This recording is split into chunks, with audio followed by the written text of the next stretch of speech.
Ashamarka fuune daawwattootaaf dhaggeeffattoota qaanqee show nagaan keenya kan jaalalaaf oromummaa bakka isin jirtan hundaatti isin qaqqabu kan jedhu qopheessaan qaanqee show har'a ana Habtaamuu Lamuuti. Har'a sagantaa torbaniin dhiyeessurra har'a immoo torban keessatti lama godhee fudhee waan atattamaa waan irratti dubbatamuu qabu tokko waan natti hifeef waan an xiinxale tokkoon gama keessan fiduu barbaadee dhufe. Innis har'a irratti dubbadhu waa'ee Hollywood yookiis Oomisha movie TPLF jechuudha. Oomisha movie TPLF. Mootummaan TPLF wayyaaneen seenaarra akka barattee hedduun keessa na caalaa beektu nan beeka. Gaafa biyya keenya Oromiyaa qabachuuf jedhe mootummaa dargii kuffisuuf gaafa jedhu sana adda bilisummaa Oromoo wajjin waliigaltee waan hin dandeenyee fi dhaaba mataa isaatii dhaaba Oromoo ijaarrate inni seenya OPDOdha.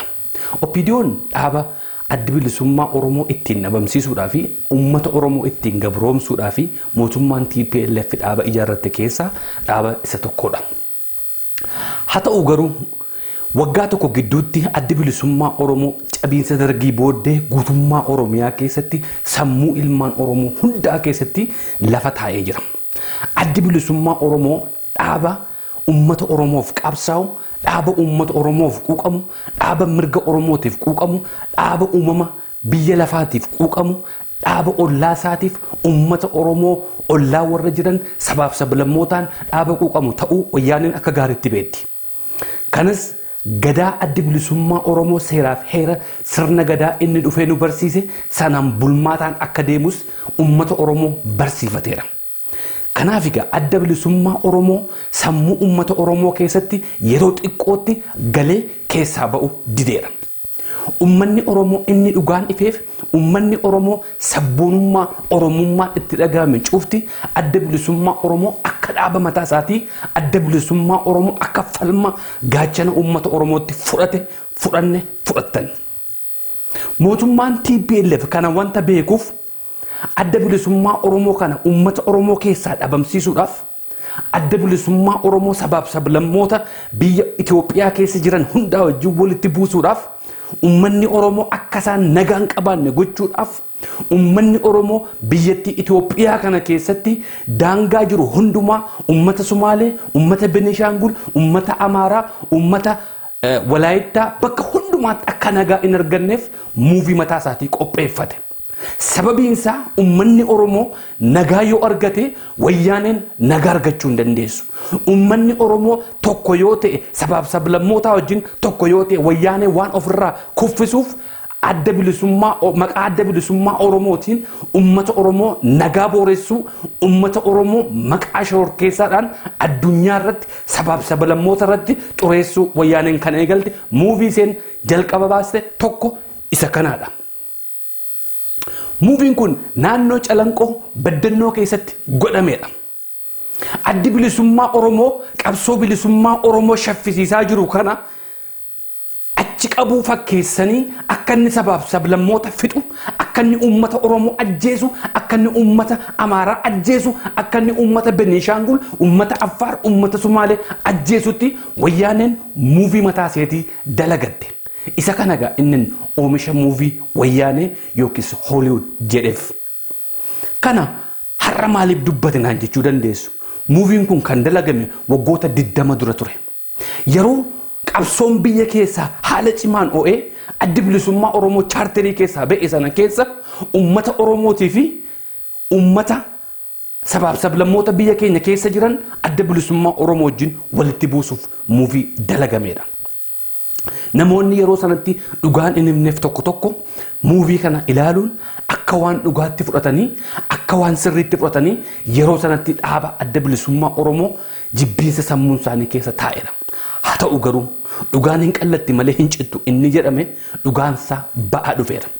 Adda bilisummaa Oromoo qofa osoo hin taane hoogganoota adda bilisummaa Oromoo baroota 90 keessa turan akka isaan biyya gurguratanii deeman akka isaan nama ficcisiisan akka isaan ilmaan Oromoo qalan akka isaan sabaaf sablammoota ajjeesanitti wayyaaneen summii vaayirasii ilmaan namootaa keesse. Kanaaf hoogganoonni keenya bakka adda addaatti arrabsamuun maqaan xureeffamuun biyya gurguratanii deeman biyya ambaatti kana godhan jedhamee inni faca'aa tureef Hogganoota duwwaammoo miti. Bakka dhaloota hogganootaa sanas maqaa hadheessuun bakka isaan itti dhalatan ummata ollaa isaanii ummata waliin dhalatan sanas akka gandaatti maqaa hadheessuuf xureessuun vaayirasiin wayyaanee waggaa 25 saba keenya keessa deemaa ture. Haa ta'u garuu har'as maaltu deemaa jira? Har'as maaltu ta'aa jira? Waan jiru xiinxaluuf ilaaluun dirqama nurra jirudha. Addi bilisummaa Oromoo dhaaba ilmaan Oromoo bilisoomsuuf dhaaba saba Oromoo gabrummaa Abashaa jalaa baasuuf yoomiyyuu caalaa hidhatee ka'ee eenyummaa isaa jireenya isaa dhuunfaa dhiisee daggala filate keessaa dhaaba tokko isinis anis kan beektan. Kanagaa muuvileen adda addaa yeroo adda addaatti biyyattii Itoophiyaa keessatti dalagamu konkolaatolee irratti boombii dhukaasu hoteela keessatti dhukaasu nama jibban ofii ajjeesanii maqaa adda bilisummaa Oromootti maxxansu. Adda bilisummaa Oromoo kaayyoo haqaa kaayyoo sirnaa qabu kan akka shoror keessaatti ummata addunyaa irratti labsatan yeroof isaan gargaare. Gaara mul'ataadhaaf naannoo baddannoo keessatti wanta ta'e waroonni ija isaaniin argan waroonni wanta kana yommuu sanatti bira dhaabbatanii argan haala shuukanneessa nama raasu gara jabina wayyaaneen ilmaan Oromoof sabaaf sablammoota irratti goote adda bilisummaa Oromootti maxxansite har'a warra ragaa ba'an akkana jedhu. አንድ አጭር ጥያቄ ያለችኝ ማለት ጋፊ ገባብዱ tokkoon isiniif qaba. Isin nama bakka sanatti argamee ijaan arge ragaa ba'u keessaa nama tokko. Daawwattooti keenya hubannoo akka isaan argatanii fi tuqaa ani hin kaafnetu jira. Mee waa'ee giraawaa fi naannoo gaara mul'ataatti ta'e sanaa waan baay'ee hiittanii waan nutti himtaniif mee kana gabaabsaatii daawwattooti keenya akka isaan hubataniif mee nu ibsaa jedha. አዎ አቶ ተስፋ ማርያም እንዴት እንደተገደሉ ቅድም ዘርዝር ያለው ገልጻለሁኝ። ዋይ ዱአቲ ኦቦ ተስፋ ማርያም ስለ ኢብሴንት akkuma sila ibsetti obbo Tasfaa Maariyaamii fi obbo Kibiraan akka ajjeefamanii namooti kun fuuldura duubaan otoo baqatanii kan du'anii waggaa dheeraadhaa fi warroota hiriyaa turanii fi akka maatiitti wajjin jiraatanidha. Yeroota kana lamani samii irraa bu'ee yookiis lafa keessaa ol ba'ee kan isaan ajjeese tokko illee hin jiru. Gochaa kana kan raawwate immoo warroota TPLF dha akkasumas immoo warra OPDO dha. Namoota kana kan ajjeese warra kana warra lubbuu baase.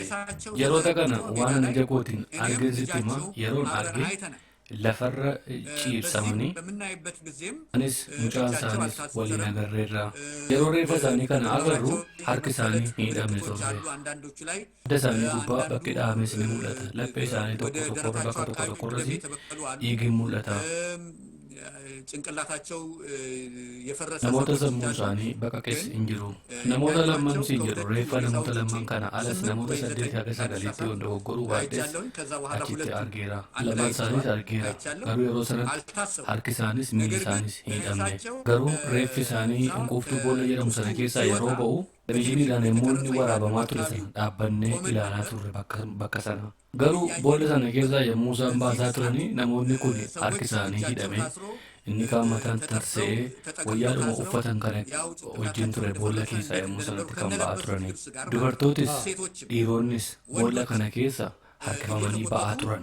Kanaaf wanta kana kan godhe jaruma mataa isaaniiti warra wayyaanee miseensota wayyaaneeti wanta kana kan godhe. ህዝቡ ምን ይል ነበረ? ይሄንን ነገር ሲገደሉ አይቷል። ሲገደሉ አልታሰሩም። እንደገና ታስረው ገደል ውስጥ ከተከተቱ በኋላ ታስረው ነው ከገደል የወጡት። ህዝቡ ይሄንን ሲያውቅ ምን ነበረ በአካባቢው ላይ የነበረው ስሜት?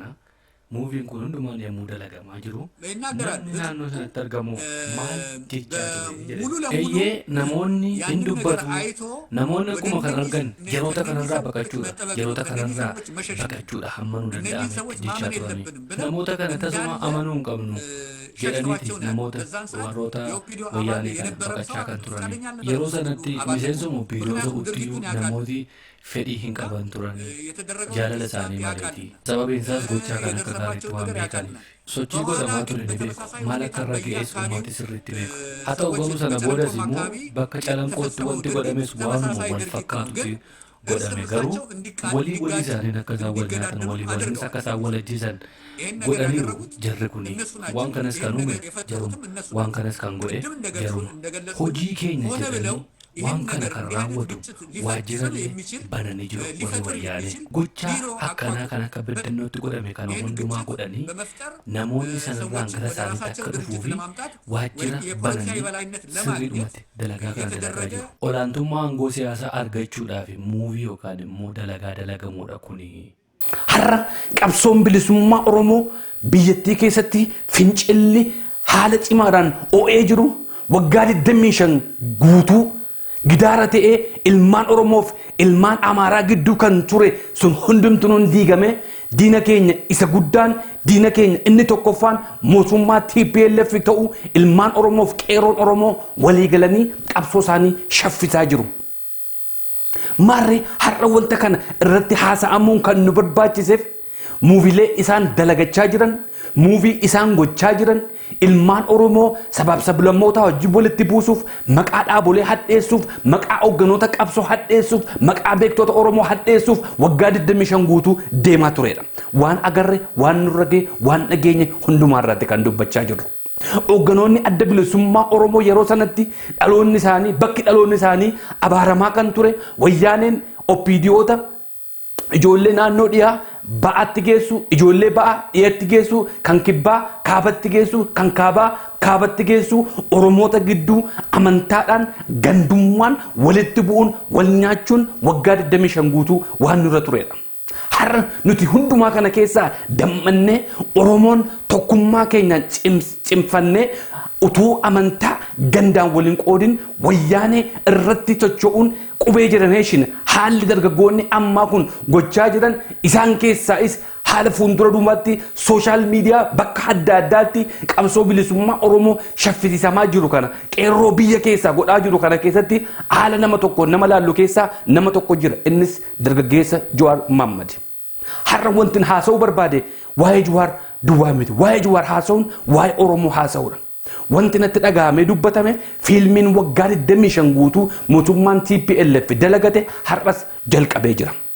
Innis akkam jettan yeroo ammaa kana Feesbuukii keessatti viidiyoon faca'ee kana cufti keessan agartaniittu.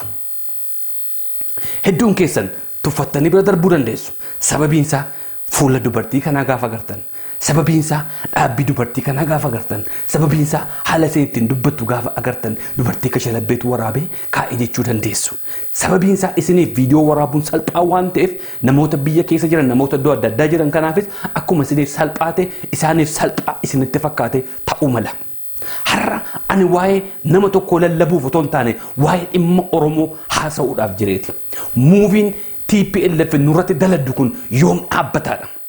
Viidiyoolee kana yommuun ilaalu ana akka ija artistii tokkootti yommuun ilaalu akkaataa viidiyoon itti waraabame akkaataa saawund siistemii sagaleensaa itti waraabame akkaataa surraalee isaatii akkaataan tiraayipoodiirra osoo harki kaameeraa hin socho'in itti waraabame piroofeeshinaaliidha.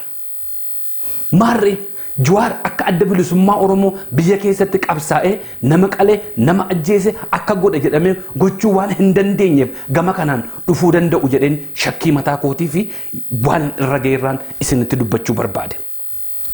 Viidiyoon agartan kun xiqqoo si ilaala. ጠቅመኛል ብዬ ባሳድገውና ብጠብቅ እንኳን ለኔ ለራሱም ማይጠቅም ሆኗል። ፈልጌ የከደልጄ ብዬ ትጠይ Viidiyoon agartan kun qulqullinni sagalee isaatii akkaataan waraabuun tiraayipoodii gubbaa dhaabbatamee waraabu akkaataan hangilee dubartiin kun ittiin waraabamte sochiinsa haalli isaa surraalee isheen baattee ittiin mul'atte kun akkaataa hundumaan isaa itti gore kun muuvii TPLF jedheeti kan hin fudhadhu. Waa'een kun anaan isiniin keessatti uummata diyaaspooraa jiran hin dogoggorsu ta'a. Itti dhiqeenyaan waa'ee Jawaar ni beekna. Uummata keenya biyya keessa daqiiqaa sekondiidhaaf garuu dogoggorsuu danda'a ta'a. Kanaafan waa'ee kanarratti haasa'uu barbaade. Waa'een kanaa waa'ee dhimma keenya hundaati. Dheengadda gaafa maqaa adda bilisummaa Oromoo xuraa'ee muuvileen adda addaa waraabamee gallakkifamu dhaaboleen Oromoo biraan hafan utuu wanta kana irratti dheekkamanii wanta kana gochaa adda bilisummaa Oromoo miti jedhanii wantichi guddatee uummata Oromoo gidduu fi uummata Habashaa gidduu waldhabiinsi guddaan in uumamu ture. Har'as wanta kana ilaallee callisnee bira dabarra yoo ta'e boroo maaltu dhufa? Boroo muuviin eenyurratti dalagama? Burimmoo inni itti aanu hoogganaa isa kam? Burimmoo inni itti aanu hayyuu isa kam? Burimmoo inni itti aanu xiinxalaa siyaasaa isa kam? Akka jenne ilaallu nu barbaachisa. Dhimmi koo waa'ee dubartittii kanaa miti. Ani qurxummii ishee xiqqootu hin taane qurxummii isa guddaa isa dudduuba jiru sanaadha inni baruu barbaade. Sababiin isaa viidiyoo yeroo hedduu waraabee waan of arguuf qulqullina viidiyoo akkaataa viidiyoon itti waraabamus hamma tokko waan hin beekuuf qulqullina sagalees waan hin beekuuf kanaaf obboloota koo har'a wanta kana akka qoosaatti ilaallee bira darbuun har'a wanta kana ilaallee suuraadhuma dubartittii kana agarree tuffannee bira darbuun buri gaaga'ama maalii fida? Yoom nurraa dhaabbata muuviin TPLF? Yoom nurraa dhaabbata TPLF Oromoof Oromoo wal nyaachisuun? Yoom nurraa dhaabbata TPLF kiristaanaaf musliima walitti buusuun? Yoom nurraa dhaabbata TPLF Arsii fi Baalee Wallaggaa fi Harar kutaadhaan walitti nu buusuun? Yoom nurraa dhaabbata? Waggoota sadan dura ture gaafa OMN ijaarame OMN akka miidiyaa amantaa musliimaatti ijaarametti wayyaaneen ummata keenya keessa facaase. Ummati keenya garuu sammuu isaaniirra dammaqee wanta jiruuf hin furan. Sababiin isaas OMN isa jettu Oromiyaa Miidiyaa Neetworkii Musliim Neetworkii jedhanii olola oofaa turan. Obbolooti keenya warra amantaa kiristaanaa garuu kanaaf gurra laanne. Lakkii dubbiin isaa achi miti dubbii isaa ni beekna jedhameeti OMN akka gaachana akka gurraa akka ija ummata Oromootti fudhatanii bira darban. Har'as nama tokkicha Oromoo keessaa dargaggoota Oromootti akka ijaatti ilaalamu nama halkanii guyyaa hojii gaarii ummata Oromoof hojjechaa jiru irratti gaafa isaan bobba'anii muuvilee adda addaa irratti agarsiisan jalqaba afaan Oromootiin kan eegalame afaan Amaariffaatiin afaan Somaaleetiinis itti fufuu mala gochuudhaaf deeman kana callisnee ilaaluun nurra hin jiru waan jedhuuf. Kanaaf inni gadda gaafa hin jedhe gaafa funyaan tuqan iji bo'a inni hin jedhedha. Walii dirmachuun dirqamatu nurra jira. Naannoon keessa jiru kana keessa magaalaan keessa jiraadhu kana keessa hiriyoota Sumaalee hedduun qaba. Waaqayyoon na galatu amala Sumaalotaa keessaa amala tokkoon fudhadhe. Amalli Sumaalotaa kun keessaa fudhadhe tokko Sumaaleen walii seetii baay'ee wal lolu. Waliin jaallatan gosaa wal qoodu wal arrabsu wal irratti tufu wal xiqqeessu garuu gaafa diinni itti dhuftu inni isaan gadda wal arrabsan inni kaleessa wal nyaatan inni gosaa wal lolan sun hin jiru isaan bira tokkummaadhaan diina isaanii irratti bobba'u amala kana irraa fudhadhe tokko taanee garaagartummaa xixiqqoo nu gidduu jirtu dhiifne yeroo itti kaanee wal wajjin tokkummaadhaan keessattiyyuu diyaaspooraan uummata biyyaatiin waan hin jiru hin qabu. Gochaa hiriyaan qabne hojjechaa jiru. Diyaaspooraan garaagartummaa xixiqqoo walitti buunu sana dhiifne garaagartummaa achi jallachuu dhaaba siyaasaa qabnu dhiifne tokkummaadhaan waan kana irratti sochoonutu amma. Kanaafan waan kana irratti haasa'uu barbaade. Maarree Oromoo muuvileen Oromoo irratti gaggeeffamu kana yoom dhaabbata? Aniifisin gaafa tokko taane aniifisin gaafa wal irratti waliif duullee gaafa wal jajjabeessine gaafa wal cinaa dhaabbanne garaagartummaa keenya xixiqqoo dhiifne Oromummaa irratti waliin sochoone waan hundumaan dhaabbata. Waan hundumaan dhaabbata. Maqaan adda bilisummaa Oromoo yeroo xuraa'u nutis diinumaa wajjin teenyee harka walitti rukutuurra lakkii dhaabni kun waan xiqqoo nama mufachiisee keessaa ba'uyyuu dhaaba kooti hin ta'u. Wayyaaneen maqaan taanee waamuu hin dandeessu jennee yoo dhaabbanne hin dhaabbata. Har'a Habtaamoo yoo alagaan ka'ee TPLF ka'ee irratti bobba'e lakkii ilma keenya obboleessa kooti nan beeka nama akkasii miti jennee yoo irratti bobba'an wanti kun hin dhaabbata. Oromiyaa Miidiyaa Neetworkii obbo Jawaar irratti wanti kun gaggeeffamu garaan haadhaa namatti dhaga'ama haati isaa yommuu teessee ilaaltu. Inni isaaf dantaan kennuuf ta'a waan baay'ee keessa darbe waan ta'eef garaan haadhaa garuu yoo itti dhaga'ame hin ta'u jennee yoo wanta kana cinaa dhaabbanne hin dhaabbata. Kana achi garuu hammi keenya callisnee maaltu nagasheedhaan yoo dhiifne maqaa nama tokkooti waa'ee nama tokkootiif miti dimokiraatiidha abbaan akka barbaade haasa'uu danda'a jennee yoo dhiifne dimokiraatiinis bakka itti dhaabbattu qabdi. Kanaaf dhaamsa kan isiniif dabarsa. Fayyaanaaf ta'a Qaanqee show YouTube channel keenya subscribe gochuu hin dagatinaa. Facebook keenya immoo like godhaa. Sirba immoo isin afeera xiqqoodhuma see sirba artistii Hirphaa Gaanfuree hin beektu hundi keessanii asammalee gaafa ni jechaa ture irraa kaastanii artistiin haaraan yeroo jalqabaatiif baaste immoo intala Ilfinesh Qannooti.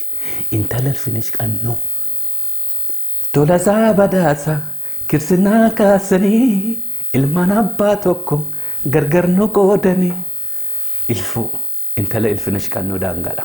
Daangaanis artistii reef jalqabdi wanta ta'eef isiidhaafis cimina sirba isaanii kanatti bashannanaa torban gaarii.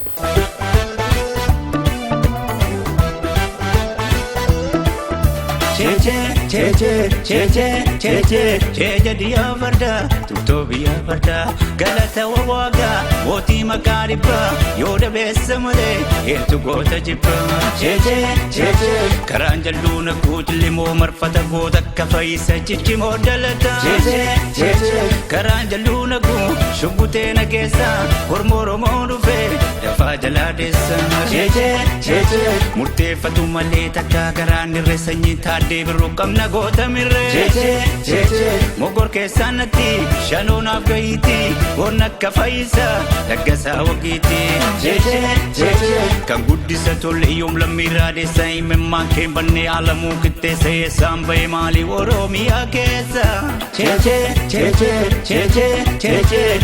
diya varda tutto biya varda